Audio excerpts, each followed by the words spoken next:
Good. So you talked about leadership, business, and business aspect. What's the key principles that you need to know if you're going into business? Because it's changing all the time. Things are always changing.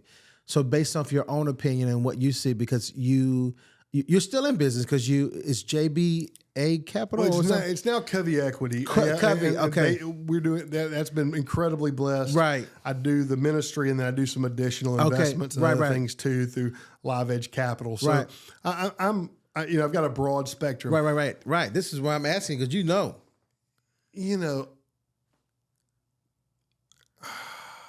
Can you rephrase the question one more time? Let's just say this. Let's say that, because you said your son's going into business, or he's going to go into business. What would you tell your son is the number one rule when it comes to business, to getting into business for yourself, or maybe leading a business? What is that number one rule? Or is it a number one? Is it more than number one rule? I don't think it's just one. Yeah, okay. If you had to pick one, treat others the way you want to be treated. Right. That is going to come back. That principle matters. Right. Never lose your character. Never give up on that, even when following your character harms you. Because in the end, it will come back to haunt you if you don't, trust me. Or in the end, you will be rewarded, I believe, for upholding your character and doing the right things. Oh, that's so good. And so I think those two things are practical. Now, look, the world is changing right now at a pace that's unbelievable. Right. AI alone is changing jobs. It's doing whatever. Good. So if you were to ask me what career path to go down, there are some that are clearly dying and some that are clearly going to excel. Well, anything that technology can replace. Okay. I had dinner the other night with a radiologist. Okay. And the reality is that there will always be a need for some of them. But with AI being able to compare thousands of images in a second that look at, microscopic differences that can be all the difference for someone, you can't beat that. No. And so the need for, maybe it's 1 in 10 you need now. There are plenty of jobs that are getting automated. You walk into even McDonald's now and there's a digital kiosk. Right.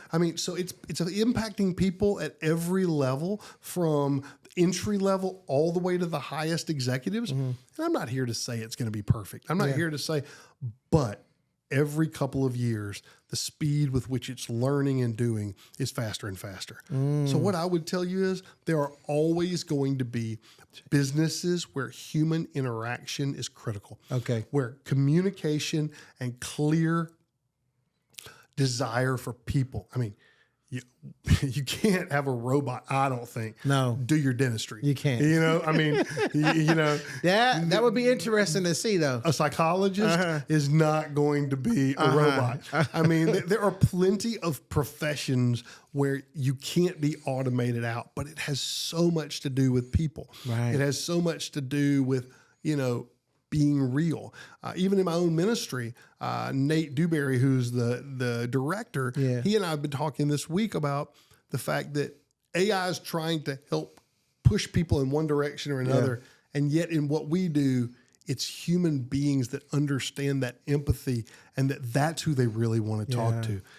Trust me, I love going onto certain apps and doing it myself. Right. But there are a lot of things that I really want to talk to a person. And so again, human interaction is most important when it comes to business. And there are different roles in business that are going to be able to do that. Right. Man, that's so good, Paul. That's really good. I didn't think you would say that. Let's say that you have a leader who's been leading for a while now, a business, but he or she is just really, they're very discouraged sometimes. They are, they're unsure about where the business is going to go. What are you saying to an unsure leader who's very discouraged in business? Well, first of all, if they work with me, I would want to first make an evaluation of what is causing that apprehension. Okay. Are they fearful? do they not know what to do? Right. Have they failed so many times that now they are paralyzed? Are they burned out? And there are different solutions for each one.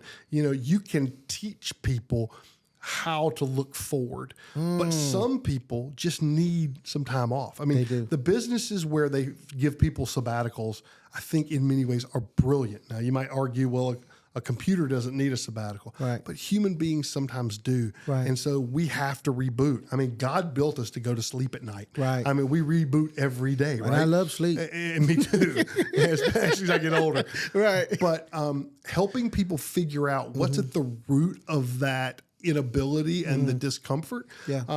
And then sometimes, as sad as it is, leadership just needs to change, both for the person and for the team. Because for the person, it's giving them an opportunity to reinvent themselves. I mean, in sports, we see it all the time, right? A great player begins to really not play well. He's in the wrong environment for him. He goes to another team, and he thrives again, right? That's his environment. That can be true sometimes in business. And then for the team itself, unfortunately, the wrong leader can lead you down incredibly bad paths. Yeah. And as an executive leader, the longer you wait to make that change, the more damage you do. That's good. That's good. That's good.